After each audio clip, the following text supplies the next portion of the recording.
My name is Kay Mary Hugh, and I'm the former employee at Hudson River Psychiatric Center because it's now closed.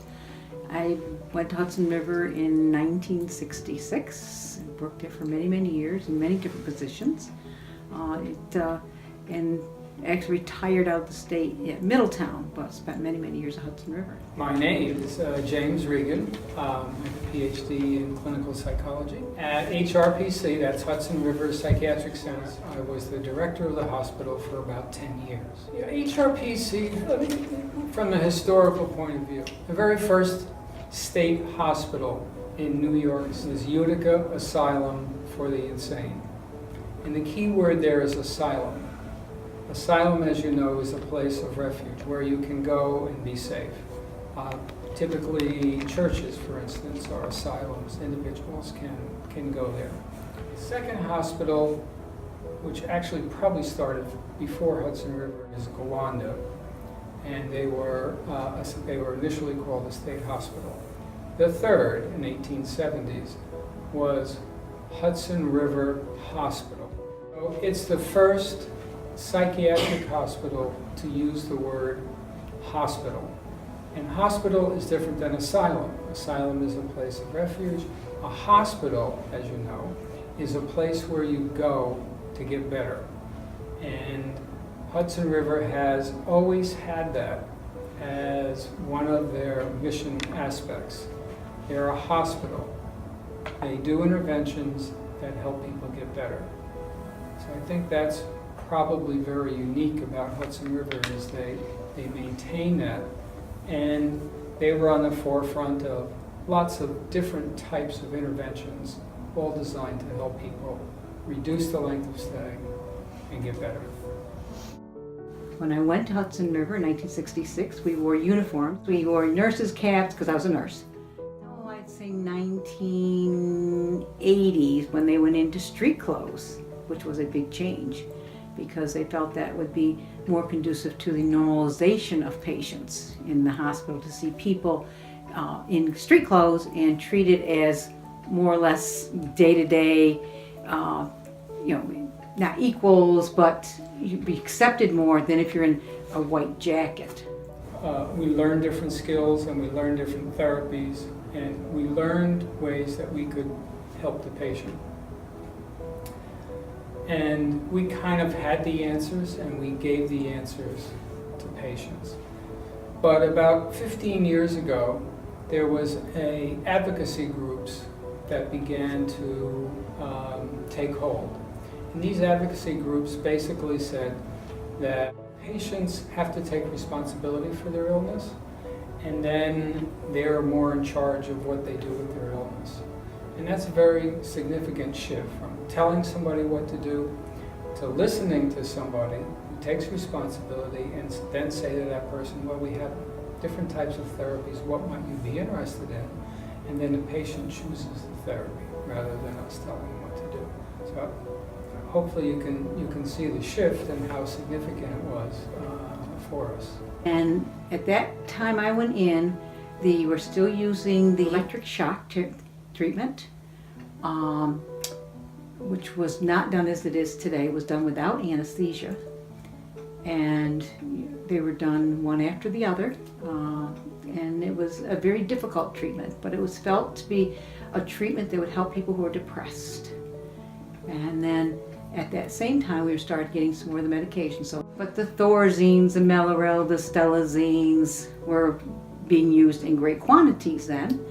And then they developed the Prolixins and the long-term medications, and they got to the Clozarils, and now they've refined the meds, the antidepressive medications, the antipsychotic medications. So we've come a long ways in our treatment. We're very much interested in making the stay short and successful. We didn't want people to stay for long periods of time. So in all the positions that I had, that was one of the central points. Mentally ill was looked on with such stigma that people before the hospitals, they were put in the attics and put away, so people didn't have to acknowledge somebody being mentally ill. So it wasn't a glamorous thing to have a mental illness, okay? They were a disenfranchised society. Budgets didn't want to have to go to cover the mentally ill, so you didn't always get the latest up-to-datest care. That was back in the 1960s, 70s, and forward. More money put into mental health, more money put into developing medications for the patients, so patients tended to get better and more stable. In the 1970s, Dr. Snow was there and he opened the doors. He let the patients leave the units and go out and walk around the hospital as long as they came back with their honor card. They tried to give them a little more freedom, give them a little more independence to make a decision for themselves. I became director of nursing, which was like 1980. We went from 4,200 patients down to 2,300 patients. So there was a lot of patient movement that was left the institution. They went out into what was considered to be a better life. And for some, they were able to make it. They liked their life at Hudson River. They'd been there sometimes for 20 and 30 years. And so it was very hard on the patients. It was very hard on the staff. You became family. You know, that was what that was all about. The staff who went in, it became part of their families. And seeing their family be put into a nursing home or someplace else where they didn't feel they're going to be as welcomed as they've been at Hudson River. You know, we used to do big parties for them. When I worked as treatment team leader on the skilled nursing unit, we had 13 units, and during November we did 13 Thanksgiving. We invited their families in, which on a patient's ward of maybe 40 to 50 patients, you might have 2 or 3 families that would come because they've lost contact with their families. You know, they were like in their 70s and 80s. You know, they didn't, and most of them didn't marry. They were people, their families had died off. The behavioral health field is difficult. It's difficult because if you're a orthopedist and somebody breaks their arm, you take an x-ray, you put it up, and you can see where it's split, and then you put a cast on. You look at it again in 4 to 6 weeks, and it's kind of cured. We don't have that in the behavioral health field. So not everything we do has clear endings, and sometimes individuals feel desperate enough that they have to do something to harm themselves. I think any one of those harmings is a particularly difficult day for us at work. I think the probably absolute worst day was as a director of nursing coming in to find out they'd had a dance at the Snow building, which is a recreation building, and walking back to the building, 2 patients got away from the rest because you brought them in a long line, and actually they froze to death in the snow. And the staff and their efforts to find those patients, it was very difficult. Difficult because everybody feels responsible.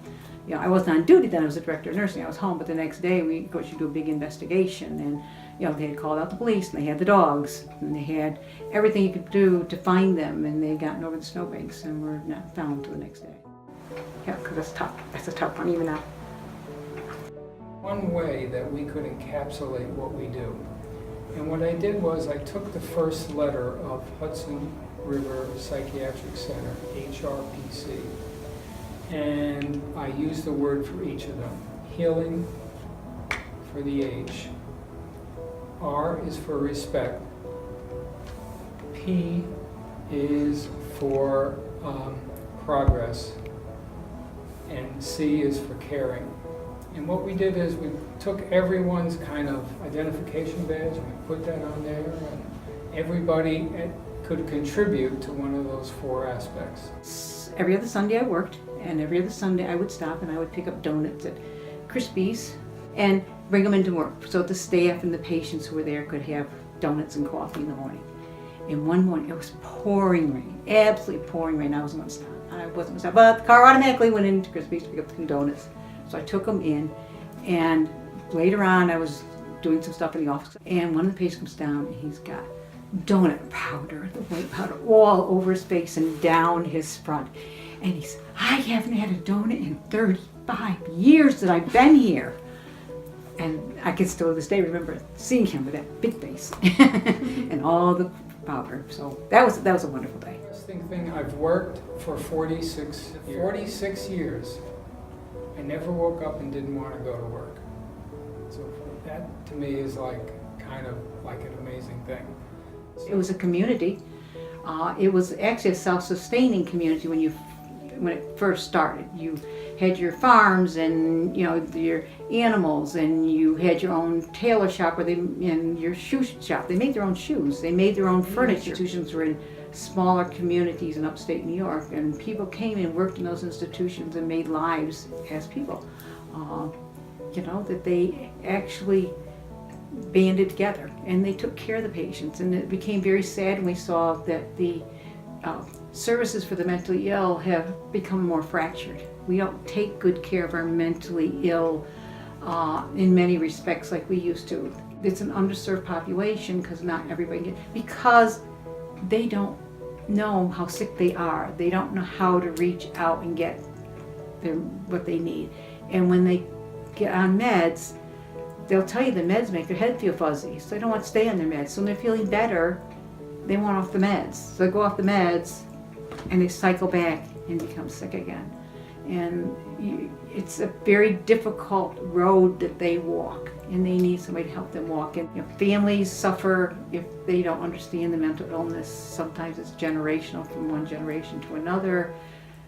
So they know how that they had it, their kids have it. They don't know how to manage it all the time. And we just need more services available to people to help them do better. We put a lot of money into cancer. We put a lot of money into Alzheimer's. We put a lot of money into heart, but you don't see the big polar bear plunges and the douse yourself with water for the mentally ill. It's an underserved population because in this day and age there still is a stigma for mental illness. If they look a little quirky, a little different, then we're going to walk a long ways around. If we could get more services, it would be wonderful. And doing things like this where you are studying the mentally ill and seeing that's a population who deserves people to look at it just as much as we do the people who are mentally well or the people who have cancer or heart problems, etc. We don't take good care of our mentally ill in many respects like we used to.